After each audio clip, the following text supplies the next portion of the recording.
You'd miss the Carters if you blinked. Just another middle-class family tucked into the Sacramento suburbs.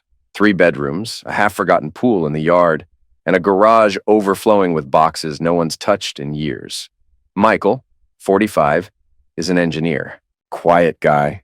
Wakes up at 6:30 sharp without an alarm, makes coffee, grumbles about the news, and heads off to design roads and bridges for the city. Linda, 43, is a 3rd-grade teacher with a soft spot for her job and a low tolerance for noisy kids and PTA drama.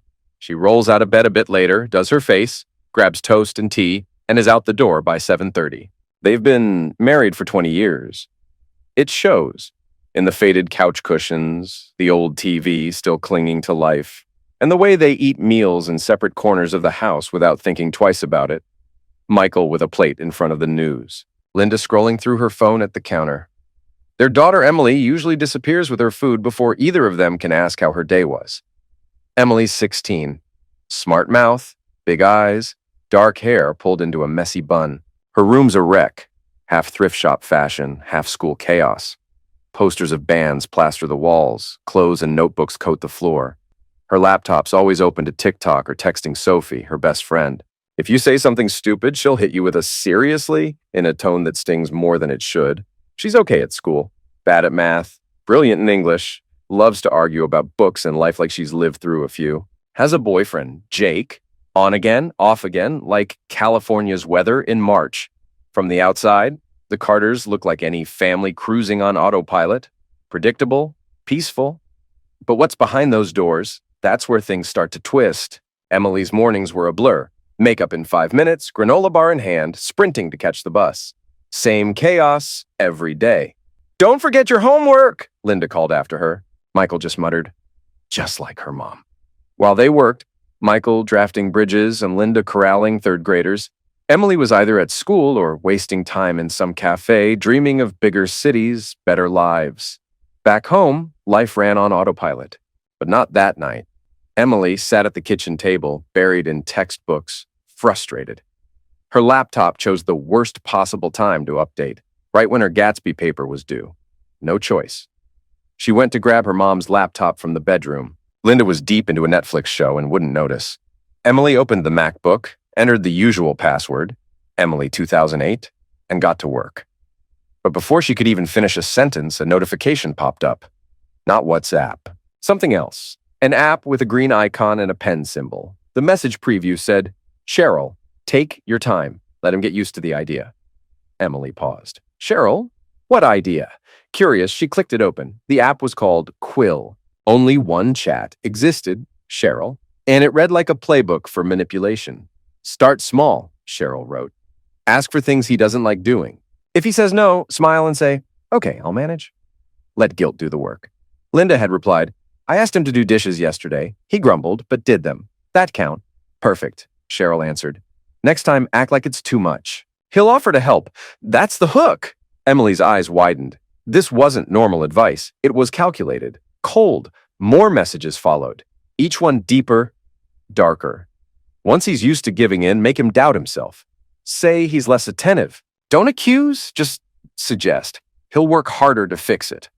Linda had said, "I told him he forgot our anniversary. He panicked and apologized.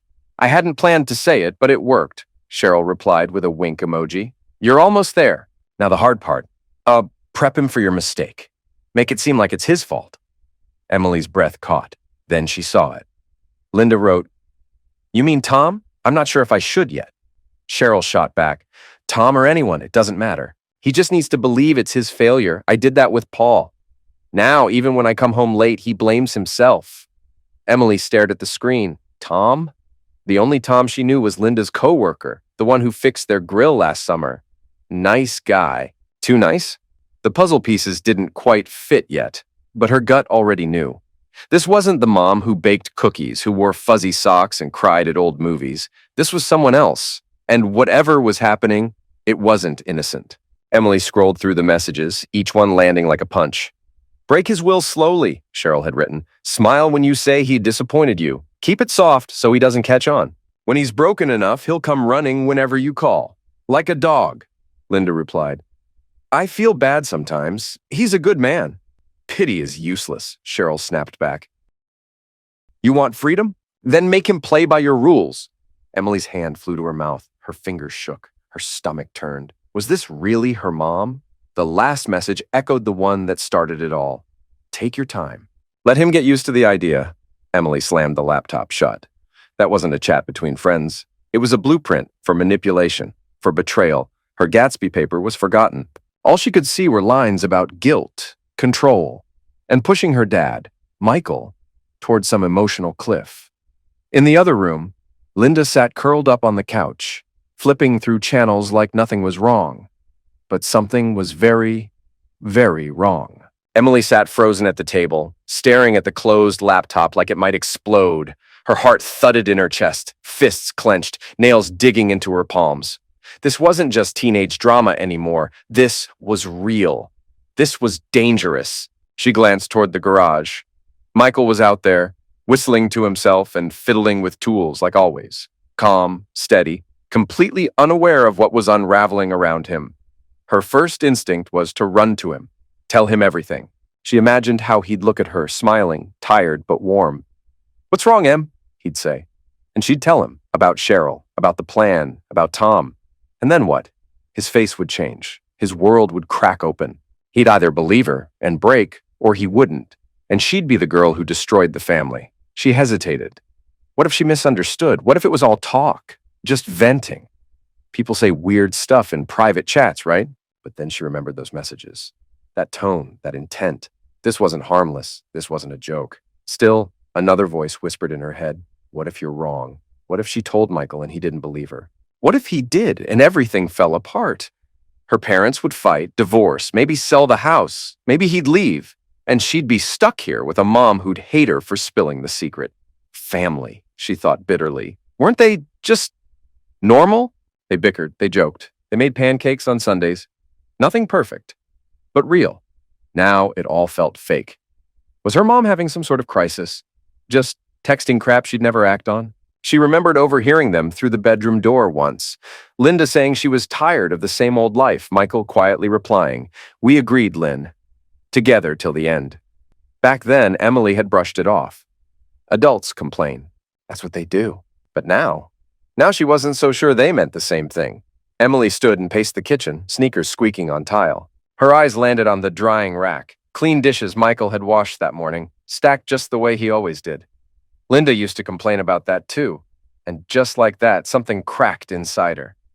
This wasn't just her dad. This was the man who brought her cocoa when she cried, who held the house together, and someone was targeting him from inside that house, and only Emily knew. It was just a routine, a stack of clean dishes left to dry. But now it felt like a symbol of trust, of stability, cracking apart right in front of Emily. She used to believe in her parents, that their home was solid, safe. Now, that belief was gone. And in its place, doubt, fear, confusion. Tell him? Or stay quiet? The question pounded through her head like a drumbeat. If she spoke up, maybe she'd protect her dad, but it would blow everything apart. If she stayed silent, things would look the same on the surface. But could she live with that, knowing what she knew? Emily tightened her grip on the countertop. Her usual sarcasm, her emotional armor, useless now. She thought of Hamlet. Last year in class, she'd rolled her eyes at all his whining. Just pick a side already, she'd thought. Now she understood, because this wasn't about revenge. It was about truth, about betrayal. And it was her family. She glanced at the laptop. It sat there like a sleeping animal, but inside, poison. Those messages weren't a mistake. Her mom, was planning something deliberate, manipulative, cruel. And now Emily had to choose a side. The kitchen felt foreign. Everything around her, bananas on the counter, magnets on the fridge, suddenly looked like props from a life that didn't exist anymore. And this was just the beginning. She couldn't sleep. The clock read 2:17 a.m. Shadows from the streetlights crawled across her ceiling, and her brain replayed Cheryl's words on a loop. Break his will, make him accept it, like a dog. She sat up, blanket tangled at her feet, her hands trembling. She couldn't pretend anymore. Couldn't smile through breakfast while knowing what her mother was doing behind the scenes. No more stalling. She pulled on a sweatshirt over her pajamas and crept out. The house was dark except for the soft flicker of the living room TV. Linda had probably fallen asleep there. Emily passed quietly, avoiding the creaky spots in the floor, and headed for the garage. She knew her dad would be there. He always stayed up late working on old radios or sorting through someday projects. It was his way of escaping. The smell hit first, gasoline, sawdust, and metal. A soft lamp glowed above the workbench where Michael sat, humming Sweet Home Alabama, hunched over wires. Emily stood in the doorway, watching him. Same disheveled hair, same flannel shirt rolled at the sleeves. The calm in his face hit her like a punch. He was the one steady thing in her life, and she was about to crush him. "Dad," she said, barely a whisper. Michael looked up, surprised, wiping his hands on an old rag. "Hey, what are you doing up? It's 3 a.m. He gestured to the stool beside him. "Come sit. What's going on?" She didn't sit. She stood stiffly, arms crossed, heart hammering in her chest. It took everything she had to speak. "I saw something," she said, eyes locked on the stained concrete floor. "On Mom's laptop. I borrowed it for school and something popped up. A message from someone named Cheryl." Michael tilted his head, still calm. "Cheryl? The yoga friend or the one who teaches first grade?" "No," Emily snapped, "not a friend. I don't know who she is, but they were talking about you." His brow furrowed. Emily pushed forward, voice cracking. "It was about breaking you down, making you feel guilty, making you accept things like betrayal. They wrote it like a plan, step by step." The words tumbled out. Her chest burned. When she finally looked up, she expected fury, confusion, anything but what she got. Michael laughed. It was small, almost kind. "You serious?" he asked, still smiling. "What is this, some YA novel thing? You read too many thrillers and now you think your mom's plotting something?" Emily stiffened. Her face burned, not just with anger, but something worse, humiliation. She'd come to her dad with something huge, raw, terrifying, and he laughed. "It's not some teen drama," she snapped, her voice cracking. "I saw it, word for word. Cheryl's teaching Mom how to guilt you, how to control you, how to break you." Her voice dropped. "And she mentioned Tom." That wiped the grin off Michael's face. He sat up straighter, a flicker of unease replacing his smirk. "Tom? You mean the guy from her school?" Emily nodded. Michael rubbed the back of his neck, trying to stay grounded. "Okay, hold on. Are you sure you read it right? Your mom jokes around with her friends sometimes. Maybe it's just talk. You know your mom." "I thought I did." Emily's voice trembled, but she held it together. "But this wasn't just talk. Cheryl's done this before. She said so. And Mom, she's playing along. She even said she felt sorry for you, but not enough to stop." Michael stared at her. Silent now, not dismissive, but cautious. He knew Emily could be dramatic, sarcastic, prone to reading too much into things. But something in her eyes felt different tonight. She believed what she was saying. Finally, he exhaled. "Okay, let's say something's off. I'm not buying the whole conspiracy theory thing, but I'll check. I'll talk to Mom. Look at her laptop. Just to ease your mind." He tried to smile. "But come on, Em. You've got to admit, this sounds like a Netflix thriller. Your mom and I, 20 years together. I'd notice if something was wrong." Emily nodded, but her insides twisted. He didn't believe her. Not really. He thought it was teenage overthinking, and that, oddly, made her feel both angry and relieved. She turned to leave, but paused in the doorway. "Will you really check?" she asked, voice barely above a whisper. Michael nodded. "I promise. But for now, get some sleep. School tomorrow. No more spy missions, okay?" He smiled again, but there was less certainty behind it. Emily walked away, her limbs heavy. She'd done it. Told him. But all she felt was hollow. Maybe worse than him not believing was the fear that he'd check and find out she was right. Michael couldn't sleep. He stayed in the garage a while longer, fiddling with wires, pretending to focus. But his hands moved on autopilot. Emily's words looped in his mind. Break his will. Make him accept betrayal. Cheryl. He'd laughed, brushed it off. But now it echoed like static. What if she wasn't exaggerating? Eventually, he shut off the lamp and stepped inside. The house was quiet. Linda must have gone to bed. The TV still hummed softly in the living room. He clicked it off, leaving only the fridge's low buzz behind. He entered the bedroom. Linda was asleep, curled on her side like always, hair spread across the pillow, face soft in the dark. She looked exactly like she always did. Familiar, ordinary, and there on the nightstand, her silver MacBook, the daisy sticker still stuck in the corner. Michael hesitated. This is stupid, he told himself. Emily reads too much fiction, or TikTok drama, or both. But still, he promised. Not because Sub believed, but because she needed to feel heard.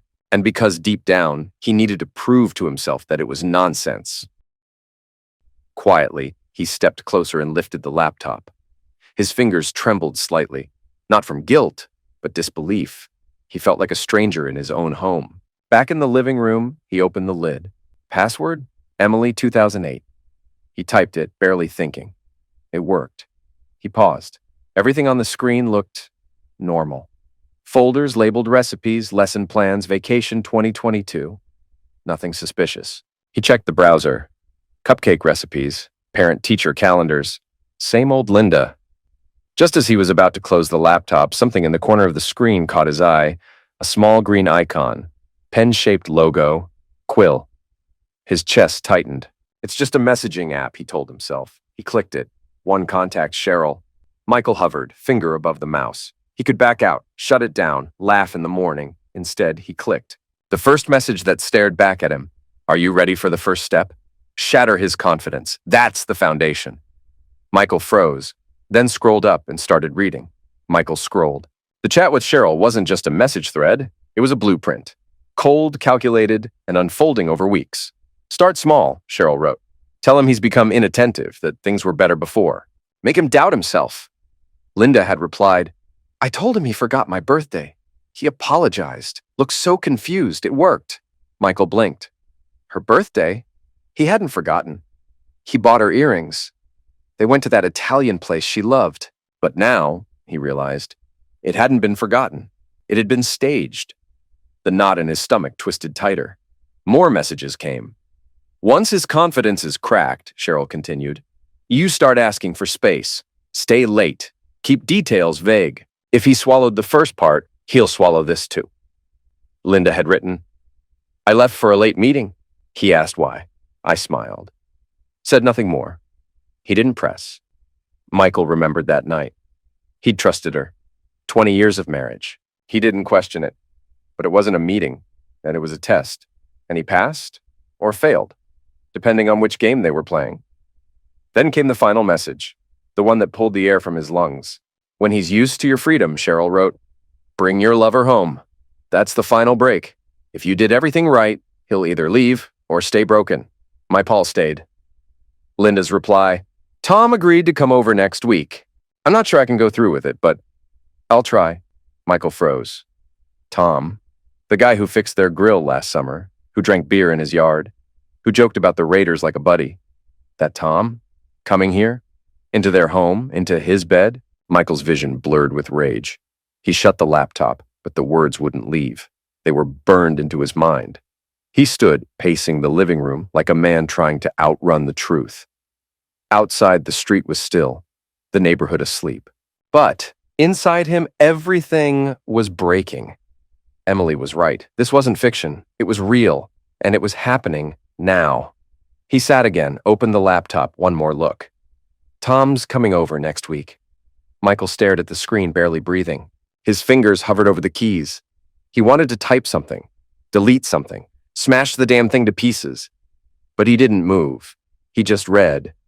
Linda slept peacefully down the hall. The same bed where, according to this plan, the final betrayal was supposed to take place. And he, Michael, was sitting here alone, holding the truth like a live wire. He couldn't stop now. He clicked into Quill's contact list, scanned the names. One stood out, Tom. He hesitated, then clicked. The chat unfolded. Linda, you were right. I told him I'd be late. He didn't question it. Tom, told you? He's easy. Don't rush it. Let him adjust. Michael felt the blood drain from his face. Easy. That's what they called him. A man who built this house, this life, this family. Just another soft target. Linda's messages were hesitant at times. He's a good man. Sometimes it feels like too much. Tom's replies were cruel in their confidence. Good men are the easiest. They hate conflict. You've already started. Finish it. Michael could barely breathe. He remembered Tom's voice, his grin, the casual chats by the grill. Now he saw it all differently. That grin, that voice, those hands. Not friendly. Predatory. His mind flashed with images. Tom in his house, his bed, with his wife. He stood again, walking to the window, but the world outside didn't register. Not the lawn, not the neighbors, not the stars.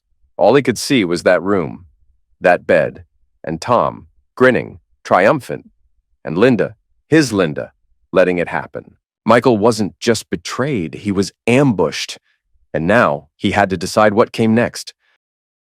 Michael sat in the dark, fists clenched, nails biting into his palms, but he barely felt it. The pain was somewhere far away, drowned out by what he'd just read. The laptop was closed, but it didn't matter. Tom's smug texts, his confidence, the way he spoke about Linda like she was some prize already won, burned into Michael's memory like acid. The house felt wrong. What once was familiar now felt fake, sinister. The silence wasn't peace. It was a warning. He wanted to scream, to rip open the bedroom door, confront Linda, demand the truth. He imagined her waking up, confused, caught, lying through tears. But he didn't move. That would be too easy, too loud, too stupid. He wasn't going to be their puppet, not the clueless husband Cheryl mocked or the weak man Tom pitied. No, if they were playing games, then he'd play smarter. Michael reopened the laptop. Not to go back to the chat, but to dig deeper. If Tom was her lover, there had to be more than messages. He'd have a real life, a history, maybe someone of his own. A weak link. Michael typed Tom Harris into Facebook. The profile came up quickly. Same guy, same grin. But now it looked fake, calculated. Scrolling through the photos, one stood out. A woman with short blonde hair smiling beside Tom. Caitlin Harris, wife, florist, owner of Cheryl's Blossoms. That name stung. The next morning, the house moved like clockwork, but Michael felt every second. He hadn't slept. He didn't need an alarm. He'd spent the night rereading everything, the plans, the lies, the betrayal, but he stayed quiet. Linda came in at 7, yawning, in her old floral robe, same sleepy smile.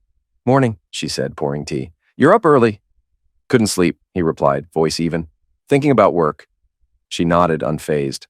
Emily shuffled in 20 minutes later, half asleep, headphones in. She grabbed a granola bar and caught his eye. For a second, something passed between them. Uncertainty, maybe guilt. Then she looked away. "Bye." Linda left shortly after, calling back. "Don't forget trash day." The door clicked shut. Silence returned. Michael exhaled slowly, letting his shoulders relax for the first time in hours. Then he moved fast. Back in the living room, he opened the laptop, took screenshots of everything, every message, every plan. He saved them to a flash drive and slipped it into his pocket. This was his ammo now. He pulled out the note he scribbled earlier. Caitlin Harris. Cheryl's Blossoms. He stared at the number. What could he even say? How do you tell someone their husband is part of this? Then he had it. He'd pretend to be a customer. Natural. Simple. A reason to meet face to face. He dialed. 1 ring, 2, 3, then, "Cheryl's Blossoms, this is Caitlin. How can I help?" He swallowed hard. "Hi. My name's Mike. I'm looking for a bouquet, something special, an anniversary. Could I stop by and talk it over in person?" A light laugh. "Of course, Mike. I'm here until 6. Drop by whenever. 1423 Oak Street. I'll see you in a few hours." He hung up. His pulse quickened. Step 1. Done. Michael headed to the bathroom, splashed his face with cold water. He looked rough. Dark circles, pale skin. But he straightened his back, fixed his hair, put on a clean shirt. He wouldn't show up looking broken. He'd show up looking like just another customer. Because today, he wasn't the man being betrayed. He was the one collecting truth. An hour later, Michael pulled into a small strip of shops just outside the city. His old Ford creaked as he parked across from Cheryl's Blossoms, a cozy little flower shop with a painted wood sign and a bell hanging over the door. He double-checked the flash drive in his pocket, took a breath, and stepped inside. The scent hit him first. Roses, lilies, and something unfamiliar but pleasant. The store was warm, with wood shelving, floral arrangements, and a soft hum of indie music playing overhead. Behind the counter stood a woman in a green apron, blonde hair in a sharp bob, Caitlin Harris. "Mike?" she asked, smiling professionally. "Here for the anniversary bouquet?" He nodded, his expression steady. "Yeah. Looking for something meaningful. You're the expert. Roses, maybe something fragrant."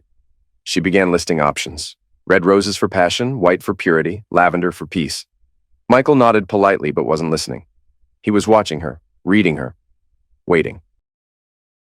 Then calmly he said, You learn a lot about people through flowers, don't you? Caitlin looked up. Sometimes, I guess, but it's more about emotions than people. Does your husband get that? She chuckled lightly. Not really. He's a math teacher. Flowers are my thing. Tom, right?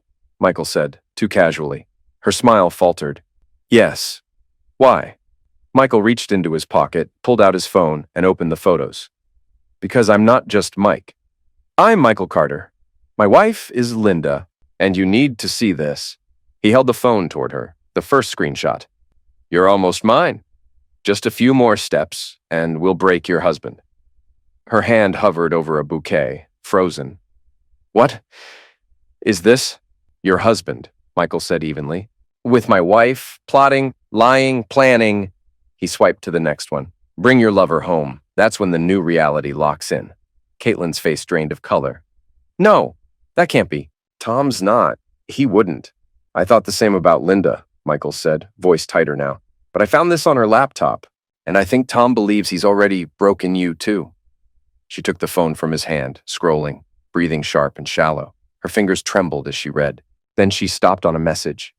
I've tamed people like you a dozen times. Her eyes widened. Something changed. The disbelief faded. A hardness settled in. Is this real? She whispered. It is. I didn't doctor anything. I don't even know what to do yet. But I figured you deserve the truth. She placed the phone on the counter and stood still, staring past him, lips tight. Then she exhaled slowly and straightened. Okay, she said, voice steady. If they think we're blind, they're wrong. Michael blinked, surprised. I'm in, she added. Let's make them regret it. He nodded, feeling the first flicker of relief. He hadn't come for revenge. But now he had an ally. They're planning to meet in my house, he said. Tom, our bed. We could turn it into a trap. Caitlin's jaw set. Then we let them think it's all going according to plan. They both glanced around the shop. Not here, Michael said. Too open. There's a cafe a few blocks down, she replied. Let me close up for a couple hours. Meet me at Brew and Bean. He agreed, stepped out of the shop, and the doorbell jingled behind him. Outside, the air was cool and sharp. He took a deep breath, got into the car, and started the engine. They weren't victims anymore. They were about to flip the script.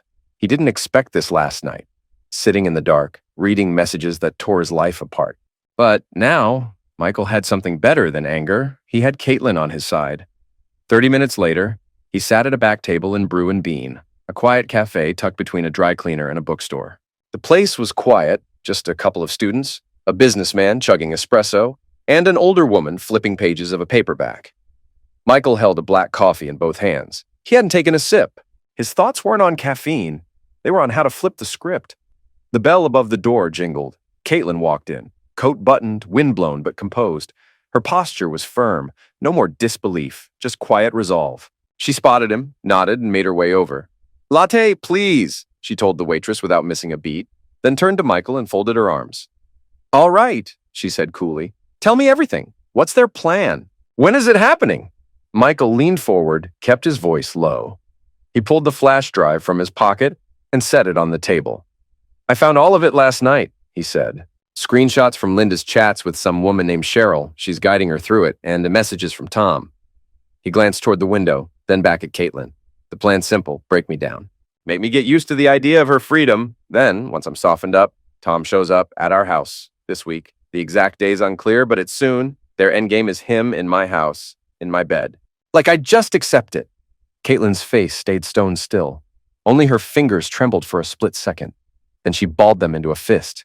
They really think we won't notice, she said coldly. That we'll just lie down and take it. Michael nodded grimly. Tom said she's almost his. That I wouldn't say a word when it happened. He paused, jaw tight. They think we're blind. No, Caitlin said. They think we're pawns. But now we're the ones setting the board. Michael studied her face. Her calm was razor sharp. It gave him strength. What's your move? He asked. She took a sip of her latte, eyes steady. Let them think it's all going to plan. Let Tom come. Let Linda believe you're away, but we'll be there, waiting. We record everything. Audio, video. Proof no one can spin. Michael nodded slowly. The idea was bold, dangerous. But it made sense. Let them walk into their own trap. I'll fake a business trip," he said. "Tell Linda I'm out of town, that the house is empty. I'll hide somewhere nearby with a camera.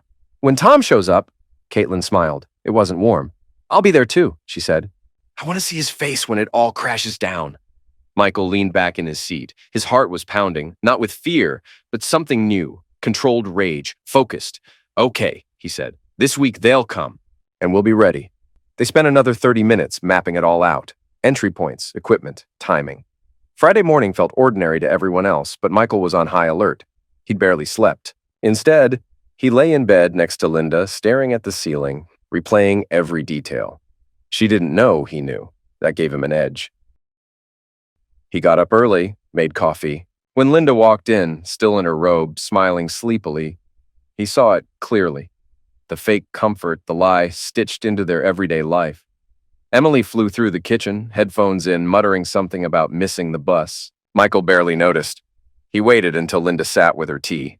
Then he spoke. "Hey, Lynn. Got a call last night. They need me at the Auckland site. Bridge drawings are messed up. I'll have to go down for a couple days, probably tomorrow morning." She raised an eyebrow. "Tomorrow? That fast?" "Yeah," he shrugged.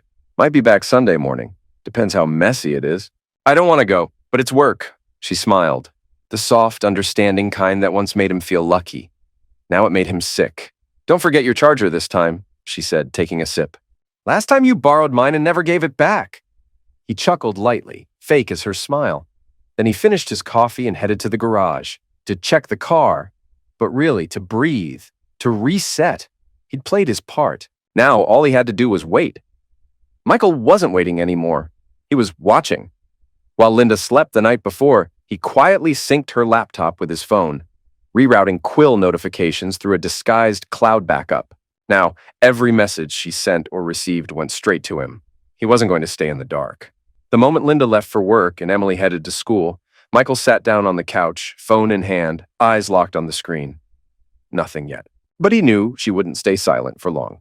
Sure enough, an hour later his phone buzzed. A new message from Linda to Cheryl. "Michael's leaving tomorrow on a work trip. Back Sunday. The house will be empty." Cheryl replied instantly. "Perfect. Time for the final step. Is Tom ready?" Linda. "I think so. I'll message him now." Michael's grip on the phone tightened. Seconds later, a new thread appeared. Linda and Tom. "Come Saturday," she wrote. "He's leaving in the morning. We'll be alone." "I want it to happen here, in our bed," Tom responded almost immediately. "Seriously. Finally. I'll be there at 6. It's going to be wild." Linda added a winking emoji and another message. "Stay the night." Michael stared at the screen, his stomach twisted into a knot. Saturday, tomorrow. They were planning to sleep together in his home, in his bed, while he pretended to be on a business trip. But it wouldn't be their victory. It would be his trap. He silenced the phone, breathed through the rising anger, and called Caitlin. She answered on the second ring. "It's confirmed," he said. "Tomorrow at 6. Linda just told him. They're going through with it." A pause, then Caitlin's voice, cool and sharp. "Good. Let's make sure they regret it. What do we need?" "I'll meet you today," he said. "We need a few supplies, tape, rope, just in case." There was a flicker of surprise in her voice. Tape and rope, then a pause. "All right. Meet me in an hour at Hardware Haven on Maple." Michael pulled into the lot of the small, cluttered hardware store. Caitlin was already there, arms crossed, coat buttoned up, sunglasses pushed up on her head. She gave him a nod. "Let's go." Inside, they moved like a pair on a mission. No hesitation. Michael grabbed a roll of thick nylon rope, white, smooth, strong. "This work?" he asked. Caitlin ran a hand over the coil, eyes narrowing slightly. "Yep, durable. Classic American solution. Big, bold, and it won't break." Michael let out a short, dry laugh. He tossed the rope into the basket and moved to the tape aisle. He picked a roll of wide silver duct tape and held it up. "This one's for silencing the drama." Caitlin gave a slow nod. "Good choice. The no-noise kind. It's like getting scooped up, but with style." They fell silent. The absurdity of the situation hit them both. Buying rope and tape like they were prepping for a renovation, not revenge. At the register, an older man rang them up without a word. Michael paid in cash. Caitlin leaned in and muttered, "I'm almost looking forward to this." Let them believe they are in control. They'll see what happens when the ones they underestimated strike back. Outside, Caitlin gripped the bag as Michael gave final instructions. "Tomorrow, 5 o'clock. Meet me 1 block from the house. I'll leave early to make it look real. Linda will think the coast is clear. Tom shows up at 6. We go in together. Quietly. Caitlin nodded. I'll bring the camera. And the rope and tape? Let's see them try to talk their way out of this. They shook hands, firm and wordless, sealed not in anger, but in clarity. Michael drove home, the hardware bag riding colt. Linda thought she had him fooled. Tom thought he'd won. But tomorrow wasn't their celebration. It was their reckoning. Saturday felt like a win to Linda. She sipped her tea, humming softly, watching Michael toss a charger and 2 shirts into his duffel bag. He kissed her cheek, muttered something about blueprints in Oakland, and drove off. She watched his car disappear down the street and smiled. Emily was gone for the weekend. The house was hers. Tonight was the night. Back inside, she tapped out a message in Quill. He's gone. All clear. Tom's coming at 6. Cheryl answered right away. Perfect. Tonight seals it. Take your time. You've earned it. A rush of nerves flickered in Linda's chest, but she shoved it down. Michael had no idea. He was too trusting, too easy. She messaged Tom next. Come through the back door, 6 sharp. His reply was short. On my way. The rest of the day dragged. She tried watching TV, cleaning, anything to stay distracted, but her thoughts kept drifting back to Tom. The way he smirked at her in the school hallway. The promises, the plan. By 5, she was in the shower. She picked out the black lace lingerie she'd bought months ago, slipped on a fitted dress, and fixed her hair with care. One last look in the mirror, she looked good, confident, ready. At 6:02, footsteps approached the back door. She opened it, and there he was, Tom, in jeans and a dark shirt, wearing that same cocky grin. He stepped inside, silent, and wrapped his arms around her. Take it slow, Linda said, her voice teasing. We've got all night. I've waited long enough, Tom whispered. Where's the bedroom? She took his hand and led him upstairs. Her heels clicked lightly on the hardwood. It felt surreal, walking a lover into the room she'd shared with Michael for 20 years. She pushed open the door, about to say something clever, when the closet door flew open. Michael stepped out. His eyes burned with cold fury. Caitlin stood behind him, holding a can of pepper spray. Linda! Linda froze. Her breath caught in her throat. Tom turned, stunned, but it was too late. Michael lunged and drove a fist into Tom's jaw with precision and force. The crack echoed. Tom dropped to the floor without a sound. Linda screamed, backing away, but Caitlin moved fast. Not so fast, she said, spraying Linda in the face. The scream turned to coughing. Linda collapsed, hands clawing at her burning eyes. She gasped, blinded and choking. Michael grabbed the rope. While Caitlin taped Linda's mouth shut and tied her wrists, he bound Tom's hands behind his back. It took minutes. Linda lay sobbing on the floor, her dress twisted, eyes streaming, mouth sealed tight. Tom lay beside her, out cold, his face pale, his hands dug into by the rope. Michael stood over them, fists clenched, chest heaving. They thought they had it all figured out, he said, voice low and ragged. Linda moaned through the tape, eyes wild, desperate to speak. Michael didn't flinch. You thought I wouldn't see it? He said, crouching to face her. Thought I'd just walk away and leave you to him? You don't know me at all. Caitlin stood next to him, calm and composed. She glanced down at Tom, then at Linda, her lips curling into a cold smile. Oh, welcome to your new reality, she said, echoing Cheryl's words with venom. The room went still, just shallow breathing and the sound of rope against floorboards. Michael and Caitlin didn't need to say more. They'd flipped the script, and now Linda and Tom were trapped, exactly where they planned to put him. The Carter bedroom, once a place of quiet routines and family memories, now looked like the aftermath of a storm. Linda sat on the hardwood floor, wrists bound, mouth sealed with duct tape, and red, tear-streaked eyes darting from Michael to Caitlin. A few feet away, Tom lay still, knocked out cold, his arms tied behind him and rope digging into his skin. Michael stood above them, chest heaving. His voice, when he finally spoke, was sharp, cold, controlled. He didn't look at Linda with love. That part of him was gone. What remained now was betrayal and the raw sting of humiliation. So this was your plan? He asked, voice tight. You really thought I wouldn't catch on? That I'd just sit here, sipping my coffee, skimming the news, while you let him crawl into our bed? He tilted his head toward Tom, never taking his eyes off her. Pathetic. I gave you 2 decades of my life, worked my A off to build something. And you thought you could just burn it down. Linda shifted slightly, tried to say something through the tape, but the rope held. Her eyes widened, frantic, but Michael kept going. He crouched down until his face was inches from hers. Want to know how I found out? Emily, he said flatly. Our daughter. She borrowed your laptop for a school assignment, and boom, there it was. Your sick little playbook, Cheryl's instructions, your affair with Tom. The whole damn thing. She read it all, he continued, each word like a knife. How you were going to mess with my head, train me like some loyal mutt. How you planned to bring this bastard into our home, into our bedroom. He paused, then added quietly, now she knows what kind of mother you really are. Not just a liar, a traitor. Linda flinched at Emily's name. The tears now weren't just from the pepper spray. She tried to shake her head, tried to explain, but the tape muffled her to little more than choked sobs. Michael stood up, arms folded tightly. His voice rose, edged with frost. She came to me late that night, shaking, scared, not knowing what to do. She didn't want to ruin everything. But you already did that. You betrayed us both. Your daughter trusted you, Linda. He looked down at her with disgust. All you thought about was Cheryl's twisted plan and this scumbag, he said, jerking his chin toward Tom. You didn't even think about what it would do to her when it all fell apart. Linda dropped her head, shoulders trembling. But Michael didn't stop. The weight of his pain had been building for too long, and now it all came crashing out. You thought I'd never notice, didn't you? The late nights, the fake meetings. The way you smiled at your phone like it meant more than I ever did. He stepped closer. But Emily saw. And now look at you. Tied up on the floor, caught in the trap you tried to set for me. At that moment, Tom stirred.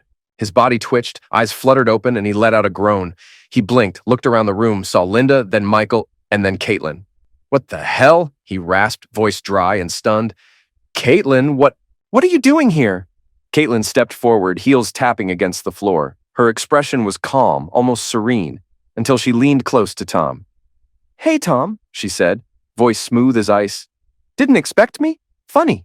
I didn't expect to find out you were training another woman either. She gestured to Linda. You were planning to sleep in their bed. Thought you were so slick. She paused, then added, by the way, I filed for divorce yesterday. Tom's mouth opened, but she raised her hand before he could speak. You thought I was blind. Just like him, she said, motioning to Michael. Turns out we're not as dumb as you thought. Her voice hardened. I read everything, all your bragging, about how Linda was nearly yours, how this was the final step. You thought I'd just roll over while you played house with someone else? She straightened, face unreadable. No, Tom, you're done. But this is just the beginning. Caitlin turned back to Michael, who hadn't moved. His eyes were still locked on Linda, who now sat trembling at the base of the bed, her dress askew, eyes pleading. Tom struggled against the rope, grunting. You two are insane, he spat, voice rising with panic. This is crazy! Let me go. Michael finally looked at him. No yelling, no more fists, just a cold stare. He stepped closer, leaned in, nose to nose. You call this a misunderstanding? He asked softly. You came into my house, slept with my wife, and you thought I'd never know? He shook his head slowly. My daughter found out. I found out. And now here you are, tied up, exposed. This isn't a misunderstanding, Tom. He smiled bitterly. This is justice. The bedroom, once a quiet space for routine and rest, now felt more like a war zone after the ambush. Linda lay collapsed near the dresser, hands bound tight with rope, tape stretched across her mouth. Her red-rimmed eyes flicked back and forth between Michael and Caitlin, wild, pleading, but without hope. Tom was still groggy, face pale, wrists swollen from the restraints, blinking like he'd just woken into a nightmare. Michael stood still, chest heaving, but his face had gone cold. He didn't look at Linda as she whimpered into the tape.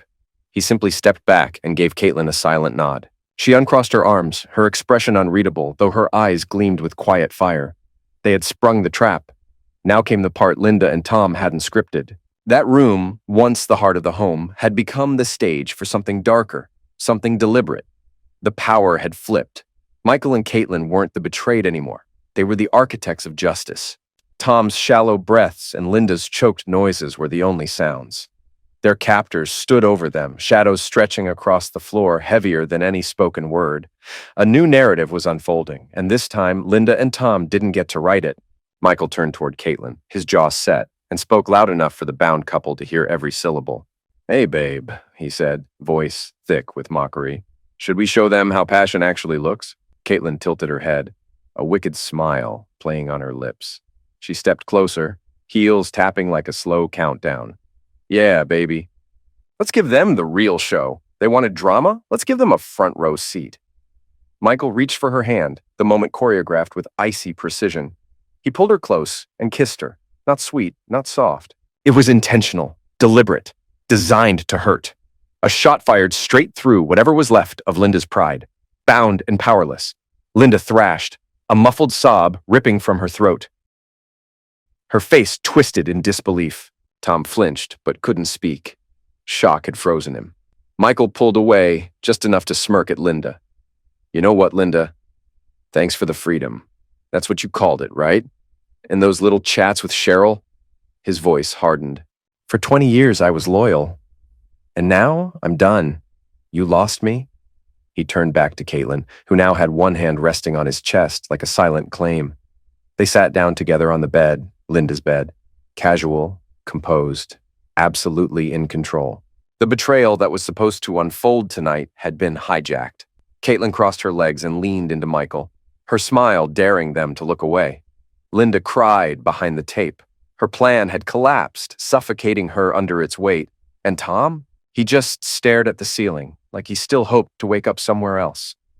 Michael leaned forward, voice like broken glass. This one's for Emily. She saw who you really are, and now I see it too. But this? He gestured between himself and Caitlin. This is what my freedom actually looks like! Caitlin's voice cut in like a blade. You thought you broke me, Tom? Look again! Her words came with ice. You didn't tame me! You lost me! And this is just the beginning! Silence fell. Not the calm kind, but thick, charged, almost suffocating. Linda's tears streamed freely now, and Tom's jaw was locked in fury and disbelief. They didn't need to scream. They didn't need violence. What Michael and Caitlin delivered instead was worse. Humiliation. Total, unforgettable defeat. Every second that passed was a blow. Every whisper between Michael and Caitlin. Every stolen glance and sardonic smile was a knife in the ribs of the two people tied on the floor. Linda squeezed her eyes shut, sobs shaking her body, her mind breaking in slow motion. Tom turned away, face twisted in bitter rage, but he couldn't move, couldn't stop it. He was trapped in the fallout of his own making. Michael, not even bothering to hide his contempt, kept talking, low, precise, like a whip. So this is what freedom looks like, huh, Linda? Not yours, mine, and it's better than anything you imagined. Go ahead, watch the show. You made this. Caitlin added her own cut. Thought you broke me, Tom? Watch me now. Watch how I take back everything. Their words weren't just for effect. They were judgment, delivered without mercy. And as they continued, touching, laughing, whispering, Tom and Linda were left to watch it all crumble. The power, the illusion, the game. They had lost it all. Michael and Caitlin didn't just make a point. They made sure the wound would never fully close. And in the middle of that room, surrounded by silence and shadows, Linda and Tom were no longer schemers. They were reminders of what happens when betrayal meets reckoning. Linda curled up on the carpet, shaking, eyes shut, but the tears kept coming. Beside her, Tom lay red-faced and seething, clenching his jaw, powerless to undo the mess he helped create. His wife and her husband had just rewritten the rules and won. Michael and Caitlin didn't just retaliate, they reclaimed control. Every move they made was calculated, every glance between them laced with power. What was meant to be a betrayal had become a reckoning, and Tom and Linda were forced to witness it, bound and broken in the ruins of their plan. The air in the room, thick with humiliation and the faint sting of pepper spray, hung heavy as silence finally settled. Michael and Caitlin lay on the bed, breathing steady, eyes burning with quiet triumph. The same bed Linda had planned to defile was now the stage for her downfall. Michael stood first, taking his time to button his shirt. Caitlin followed, composed and unreadable. Without a word between them, they moved like two people who had survived war and won. He knelt beside Linda, ripped the tape off her mouth. She cried out, flinching, but before she could beg, he untied her wrists with swift, impersonal hands. Get up, he said flatly. It's over. Caitlin stepped toward Tom, flicked open a pocket knife, and sliced through the rope around his wrists. He collapsed back onto the floor, stunned and shaking. You're insane, he rasped, voice hoarse with rage. Caitlin just smirked. No fear, no shame, just cold satisfaction. Linda sat up slowly, dress wrinkled, eyes wide, still stunned. Michael, please, she started, her voice cracking. Don't, he cut in sharply. You said enough in those messages. Now listen, he towered over her, every word hitting like a blow. This house? Not yours anymore. I signed it over to Emily. You don't get to betray us and walk away with anything. She stays with me. You? You're out. Linda gasped, stunned. You can't do that. I already did, he snapped. The lawyer has the paperwork. Emily knows everything, and she chose me. Tom finally got to his feet, unsteady, face still swollen where Michael had hit him. He turned on Caitlin, his voice rising. So that's it? You just let this happen? Caitlin stared him down. I didn't let anything happen, Tom. I planned for it. I filed for divorce yesterday. You're finished. He opened his mouth, but she shut him down before he could speak. You thought I'd stay quiet? Watch you tame someone else? Think again. Michael and Caitlin shared a look, then turned toward the door. Linda lunged forward, reaching for Michael. Wait, I can explain. He didn't even look back. You'll be gone by tonight. Both of you. Caitlin paused long enough to toss one final warning over her shoulder. And don't even think about fighting it. We're not done yet. They walked out, calm and silent. Every footstep echoed through the house that no longer belonged to Linda and Tom.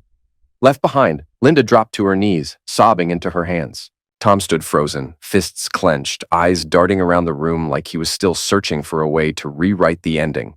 But the script had changed, and they weren't the authors anymore. Michael and Caitlin stepped outside into the crisp evening air. They stopped at his car, exchanged a look of quiet resolve, and nodded. Their revenge wasn't just sweet, it was finished on their terms. Tom and Linda had played with fire. Now they were standing in the ashes,